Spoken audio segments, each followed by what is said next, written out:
Ahoj Honzo. Ahoj Miro. Už ťa asi nemusím moc predstavovať, ale tak v rýchlosti. Já vás zdravím, jmenuji se Honza Mezník, jsou obchodní zástupce českého a slovenského distributora značky Polar. No a teraz si nám priniesol niečo nové a neviem, či sme úplne čakali túto radu, ale je to Vantage M3. Přesně tak, vlastně jde v té původní hierarchii Polaru o jednu z nejstarších řád, takzvaná M-ková, takže nějaká střední svým zařazením. Jde o řadu pro hobby sportovce, případně jako sportovní nadšence, z řad těch jejichž, které nezajímají natolik výkony, ale prostě chcou mít přehled o stavu tréninku, trénovanosti, případně pak jako regeneraci, tím bychom se dostávali dál k tomu, co Polar dělá a co se fakticky nemění napříč tím jeho vývojem na trhu sportestrů. Takže řada M3 vždy přichází v nějakém menším, kompaktnějším těle a nabízí spoustu funkcí pro sledování tréninku, výkonu a té regenerace jako takové. V tomhle konkrétním případě tady před náma leží dvě barevné varianty, které si pak detailněji ukážeme. Na první dobrou můžu říct, že toho, co neumí, je velmi málo. Fajn. No, možno takým prekvapením je, že tá M3, alebo takto, väčšinou tá Vantage M séria bola o niečo ochudobnená voči tým vyšším sériám, ale teraz fakticky mi tam asi nič nechýba voči tomu, čo je dnes vo V3 alebo Gritix 2. Skús ma opraviť, ak sa mýlim. Samozrejme, neriešime teraz veľkosť a výdrž batérie, ale funkčne a sú to už dnes porovnateľné modely. Je to tak, je to to, co jsem se nepřímo otřel v předchozím monologu. Jde o to, že k tomu Polar přistoupil tentokrát jako chytrá horákyně a do řady M přinesl takřka všechno, co umí dva předchozí modely, tedy Vantage V3, což je pokračovatel té klasické Včkové nejvyšší řady, a Grit X2 Pro, což je zástupce té řady outdoorové, možná odolnější pro některé, kteří prostě holdují víc outdoorovějším sportům, lezení, trailové běhání, prostě sporty, kde je kladen větší důraz na výdrž, ať už baterie, tak jako o větší odolnost toho těla.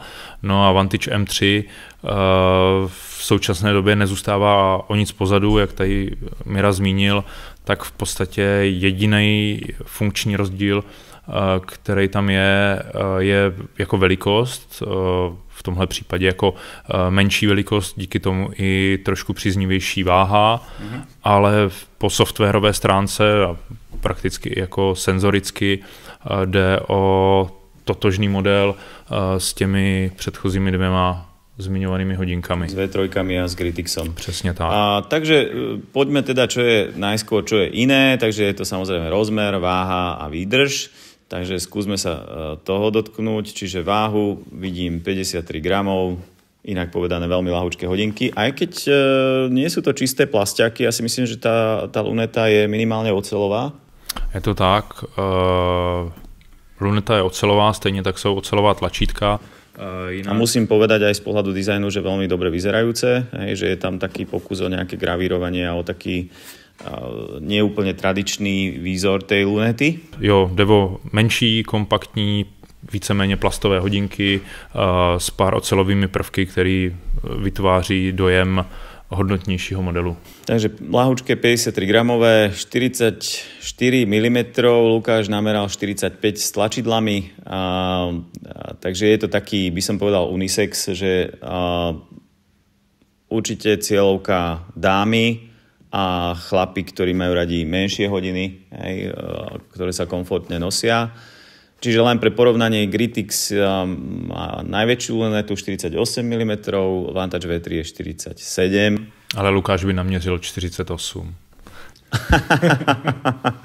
Jo, takže 48, 47 podľa oficiálnych údajov, nie podľa Lukášových, a 44 podľa teda pri Vantage M3. Takže hovorím, tá cieľovka určite dámy a páni, ktorí majú radi ľahšie a menšie hodiny. Případně, kteří jako disponují s menším zápěstím, protože jde o hodinky menší, které se, řekněme, s nás nosí, netrčí na ruce tak jako větší outdoorové modely a prostě každé zboží má svého kupce. Ako máme aj nejaké percento aj mužskej klientely, ktorí uprednostňujú menšie hodiny, takže v tomto prípade nebudete o nič ukrátení aj voči tým vyšším modelom, ale v menšom tele. Ešte sa dostaneme k tomu samotnému displeju, takže 1,28 palca, 416x416, samozrejme full touchscreen. AMOLED display. OK. A tu by sme vlastne mohli skončiť, lebo by sme mohli povedať, že veď to je vlastne nejaká V3 v menšom tele a ani by sme neboli ďaleko od pravdy, ale tak si poďme teda pripomenúť, že čo všetko tento model v cenovke 399,90. Baťovská 99. 399,99. Čiže baťovská cena, hej? Ponúka. Zmiňovali jsme AMOLED display, ruku v ruce s tím Polar u předchozích dvou modelů a teď nově i u Vantage M3 přináší offline mapy a s tím související aktivní navigaci, tentokrát po mapovém podkladu. Je možnost si tam jako buď běhat jenom podle map, kde nám to ukazuje zaznamenou trasu, případně hodinky disponují funkcí návrat zpátky, to lze jako fakticky ve dvou variantách, jednak jako po přímce, prostě tím směrem je můj dům, tam se chci vrátit, to se dá použít u nás v Čechách, u vás v Tatrách je to trošku složitější, myslím, že i na Malé Fatře by to jako taky bylo trošku problém a z toho důvodu se dá využít ta druhá varianta, vrátit se zpátky jako ve vlastních stopách, kdy nás ty hodinky odnavigují po té trase, kterou jsme na to dané místo doběhli. Zároveň je možnost si tam aplikovat vlastní GPX souřadnice, tudíž prostě běžet nějakou trasu předplánovanou a nebo ještě... Ukazuje to je profil trasy? Ukazuje to i profil trasy, ten je na jiné obrazovce. Okay. Čiže 32 gigová pamäť nám k tomu slúži. Tá asi je hlavne teda 32 gigová paměť je hlavně na mapové podklady. Tam sú mapové podklady celé Európy, alebo? Hodinky, když je nakoupíte, tak je paměť zaplněná přibližně z 1/3 a je tam nahraná všeobecná mapa Evropy a Severní Ameriky. Přičemž je pak možnost si přes webové rozhraní PolarFlow stáhnout konkrétnější mapový podklad jednotlivých krajin, takže Česká republika, Slovensko, Německo, je potřeba si to proklikat a dá se tam v podstatě během pár minut nacvakat to, co nejvíc potřebuji. Funkčně to pak funguje tak, že si hodinky v případě toho, že jsou někde, tady například na Slovensku, když mám ve svých hodinkách nahranou slovenskou podrobnou mapu, tak preferuji tu podrobnější. Pokud bych to já z nějakého důvodu potřeboval měnit nebo chtěl měnit, tak si můžu samozřejmě mezi těmi mapami vybírat a přepínat si a nicméně jde o OpenStreetMapy a ten detailnější pohled jako většina lidí bude preferovat. Okay. V každom prípade sme hovorili, že cieľovka sú aj dámy, športovkyne, možno aj nešportovkyne a tie kladú dôraz okrem iného aj na zdravotné funkcie, tak si pripomeňme, že aké zdravotné alebo funkcie ponúka tento prístroj? Tak tady bych zmínil, že to neponouká jenom tenhle přístroj, že to fakticky je věc, která vychází z té celkové strategie Polaru, kde prostě nejde jenom o ten výkon, ale o to, řekněme, wellness, mindfulness a podobně. Takže je tam to primární sledování, rozbor spánku Nightly Recharge, který jednak sleduje jako tu, řekněme, kvantitativní část spánku a pak i tu kvalitativní pomocí měření a rozboru variability tepové frekvence. Mimo jiné to měří i teplotu v průběhu spánku, tedy ne její absolutní hodnotu, ale odchylku od normálu. Vždycky je potřeba nějaký čas jako naměřit po zakoupení těch hodinek, aby to mohlo začít odhadovat a pracovat s těmi průměrnými hodnotami. Máme tu i měření cirkadiálního rytmu, což je fakticky odhad toho, kdyby člověk měl vstávat, kdy měl spát a kdy nastávají ideální časová období pro zvýšenou tréninkovou aktivitu, potažmo větší zátěž, kdy si naopak dát větší voraz. Dobre, čiže hovorili sme, EKGčko sme vlastne tiež spomenuli? V těch minulých recenzích ano, v té současné ne. Takže tam fakticky jde o to, že na zadní straně hodinek je použitá stejná technologie jako v případě V3 a Gritu X2. Je to takzvaný Polar Elixir, což je vlastně nová technologie, která je u těchto 3 hodinek a ta nám nad rámec poměrně sofistikovaného měření tepové frekvence skrze optický senzor umožňuje i měření EKG a měření saturace kyslíkem. Nebudeme sa tomu EKGčku samostatne venovať, lebo sme tomu robili samostatné video priamo s kardiologom a s pomerne presným meraním EKGčka aj z hodiniek. Však konec koncov pozrite si to video, ak ste ho ešte nevideli a budete vidieť, že Polar je na tom veľmi dobre a v súčasnosti, teda bavíme sa o októbri 2024, a je to jediná športová značka, ktorá EKG má aktívne aj na Slovensku. Tak čakáme to aj u iných značiek, ale zatiaľ to nie je aktívne a tuto to nemusíte nejako komplikovane obchádzať, je to už v hodinkách a dokonca dokážete tie výsledky zdieľať aj so svojím kardiologom, aby posúdil, či ste v pohode. Okrem EKGčka teda máme tam aj saturáciu kyslíka, si hovoril, zase vracajúci sa teraz COVID, možno už nie tak až... Možná to nebude tak aktuální jako při té první vlně, nicméně umožňuje tu saturaci kyslíkem primárně tam samozřejmě pro měření aklimatizace na větší nadmořskou výšku, potažmo na tréninky ve větší nadmořské výšce, ale to využití jako v případě měření je aj ako zdravotná funkcia. Presne tak. Ešte dám teda poznámku rôznych testov, ktoré hodinky dokážu. Väčšinou na to zabúdame aj pri tých ostatných modeloch, tak si to teraz hrňme. Máme tam, že ortostatický test. Na čo je to dobré? Ortostatický test je jeden z testů regenerace a připravenosti na další trénink. Je to fakticky jedna z nejsofistikovanějších věcí, se kterou Polar pracuje už takřka od svého začátku.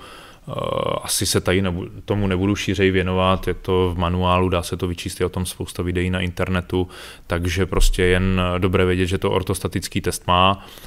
Do posud to byla doména těch vyšších hodinek modelu V nebo řady V a modelu Grid X Pro. Dále... Možno by som sa ešte zastavil len s jedným detailom. Prepáč. Ortostatický test donedávna bolo možné robiť len pomocou hrudného pásu, tým, že teraz máme pravdepodobne, to súvisí aj s tým pridaním EKG a podobných vecí, dokážete to robiť už aj bez hruďáku, čo sa týka, ak tomu správne rozumiem, čo sa týka v podstate variability srdcového pulzu. Oni tam pracují s termínem HRV, ale je to v podstatě variabilita srdeční frekvence, to je to alfa omega, s čím pracují i v tom ortostatickém testu, jak správně Mira poznamenal, je možné ho měřit i přes optiku. Na druhou stranu doporučuji prostě, pokud člověka zajímá skutečně jako přesná hodnota, optika se může o pár procent lišit od hrudního pásu, takže hrudní pás je takovej ten zlatá volba všech datových analytiků. Takže máme ortostatický test, máme cyklotest, tam predpokladám, že potrebujeme merače výkonu, aby sme ho mohli urobiť, ale máme tu, že test chôdze, nie je to úplná novinka, ale neviem, či sme sa jej niekedy venovali. Ja som ti položil tú otázku, že či sa to týka takých tých Nordic walking nadšencov a podobne, ktorí možno nerobia behy nejakej vyššej intenzity, aby si zmerali nejakú svoju kondíciu. Je to tak, alebo a pre koho je test chôdze vlastně určený? Je to fakticky, pravdu máš i ty, ale dá se to vnímat i trošku šířeji. Je to pro všechny walking nadšence. Nemusí být jenom Nordic, můžou být Southern nebo Western walking nadšenci. Fakticky jde o to, že Polar nám díky testu chůze umožňuje změřit si svou trénovanost v průběhu tréninku. Nejde tedy o klasický test zdatnosti, tak jak ho Polar pojmenovává, který se provádí v leže a odhaduje v hodnotu VO2 max, musím poznamenat, že velmi přesně. Nicméně test chůze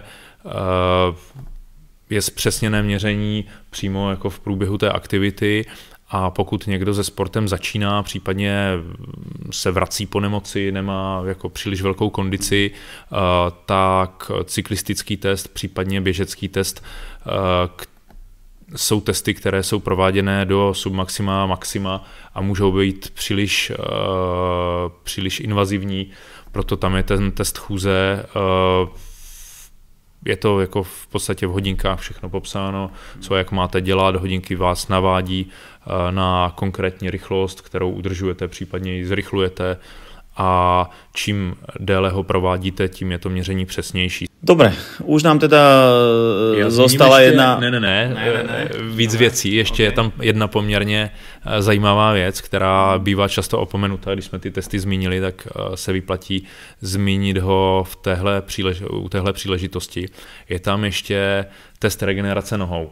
Fakticky jde o to, že test se provádí tak, že si stoupnete na šířku ramen, mírně pokročíte nohy, ruce dáte v bok a potom, co vás hodinky upozorní, vyskočíte s nožmo do vzduchu. Dopadnete, zase chvíli počkáte, jakmile vám hodinky dají signál, opět vyskočíte. Takhle to uděláte 3krát.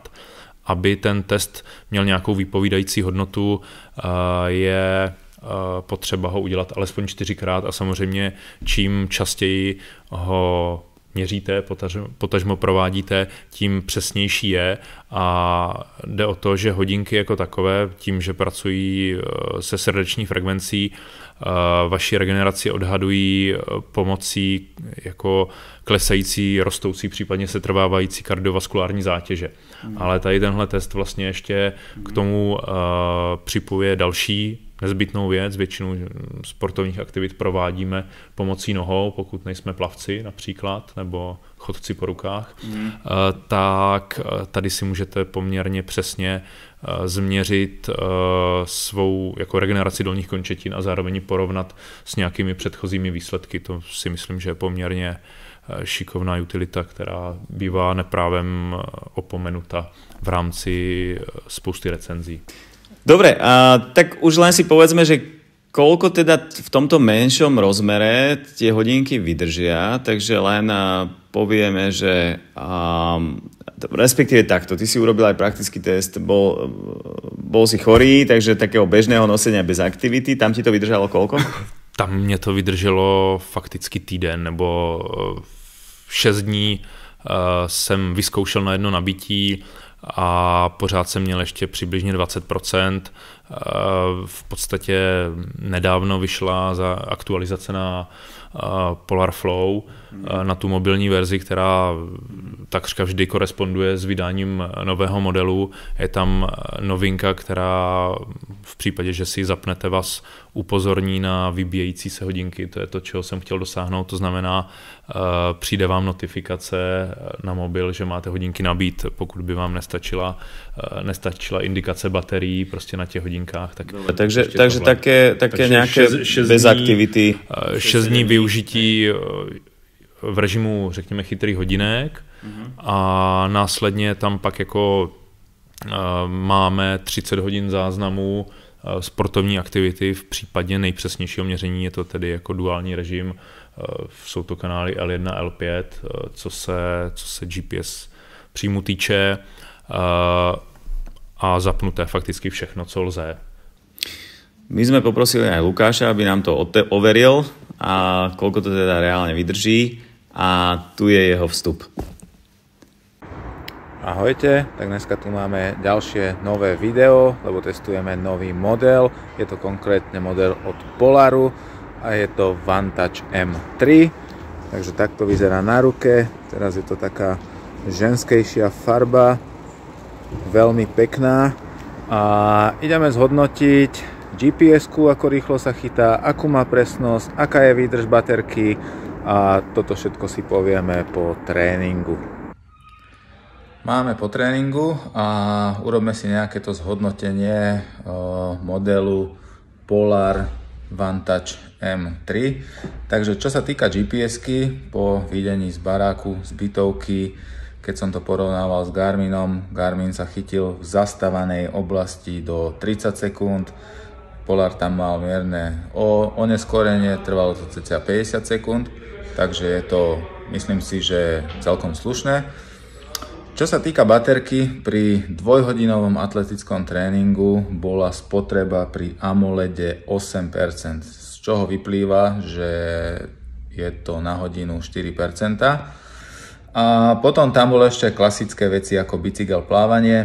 Pri bicykli tam žiadny problém by som nehľadal, všetko fungovalo ako malo. Dokonca pri bicykli je tá baterka ešte aj sa trošku menej vybíja, pretože tam vôbec nepozeráte tak často na ruku, kedy sa hodinky rozsvecujú. A pri plávaní už ako tradične sa stáva vždycky prvý tréning v bazéne, odmerajú hodinky podstatne výrazne menej, ale každým plávaním sa to zlepšuje a zlepšuje, takže či tá teória platí, že tie hodinky sa učia za pochodu od vás, ten váš plavecký štýl a sa vám prispôsobujú. Či na tom niečo bude? Asi áno, lebo sa to potvrdilo aj pri tomto modele. Takže každým plávaním je to podstatne lepšie a presnejšie, až sa to dostane úplne na normál. Takže takéto je moje zhodnotenie Polar Vantage M3. OK, tak poslednú asi len poznámku tu mám, že USB-C, tak možno pre niekoho nepodstatná vec, ale teda chceme byť zelenší, nechceme už používať 3 druhy rôznych káblov, samozrejme je ešte aj nejaké obdobie, kým sa na to všetci nejakým spôsobom transformujeme, ale teda aj v tomto prípade Polar ide s dobou a USB-C. Naopak, předbíhají. Nečeká na vydání evropské směrnice, ale už iniciativně přichází s USB-C konektorem ve vašich baleních. OK, aj s redukciou? Bez redukce. Bez redukce, okay. To by nebylo ekologické, jo. Dobre, takže v každom prípade, keď to zhrnieme, Vantage M3, neprichádzate vôbec o nič voči V3, aj z pohľadu funkcií. Rovnaká veľkosť pamäte, rovnaký pulzomer, rovnaké zdravotné a športové funkcie. Ešte sme zabudli, mám tu VAM, čiže my sme to niekedy riešili aj s Lukášom, meranie vertikálnej rýchlosti a vertikálneho zrýchlenia, čo je v podstate údaj, koľko dokážete týmto tempom nastúpať za hodinu. Je to naozaj špecifická veličina pre profesionálnych trailových bežcov a cyklistov. A nebo silničných cyklistov. No. Ale v každom prípade aj táto funkcia tam je. Takže o nič neprichádzate a ak ste hľadali menší rozmer, ako je štandardná V3, ak vám stačí Gorilla Glass a nepotrebujete Zafir, ktorý je v GridX 2 a vyššiu odolnosť, tak potom sú to hodiny pre vás. Přesně pro vás. Přesně tak. Ako to bude s dostupnosťou, ešte mi povedz? Předpokládaná dostupnost je někdy začátkem listopadu. Čiže ja budem pozerať cez to veľké okno, kedy začnú padať listy. Co je to u vás? November asi. Listopad, prosinec. Áno, november. Začiatkom Určite před Vánoci. Stíneme to ešte pred Vianocami. Tak fajn, tak sa tešíme na tú dostupnosť. Ďaká Jánovi Mezníkovi a obchodnom zástupcovi distribútora Polar. Tak já děkuju Miro Kojdovi, slovutnému řediteli nositelné elektroniky za to, že mě pozval a že jsem vám tady mohl něco říct. Rádo sa stalo, radi ťa uvidíme aj pri nejakej ďalšie Polar novinke. A vy nás sledujte, dajte si tam ten zvonček, lebo by ste mohli o nejakú tú recenziu prísť.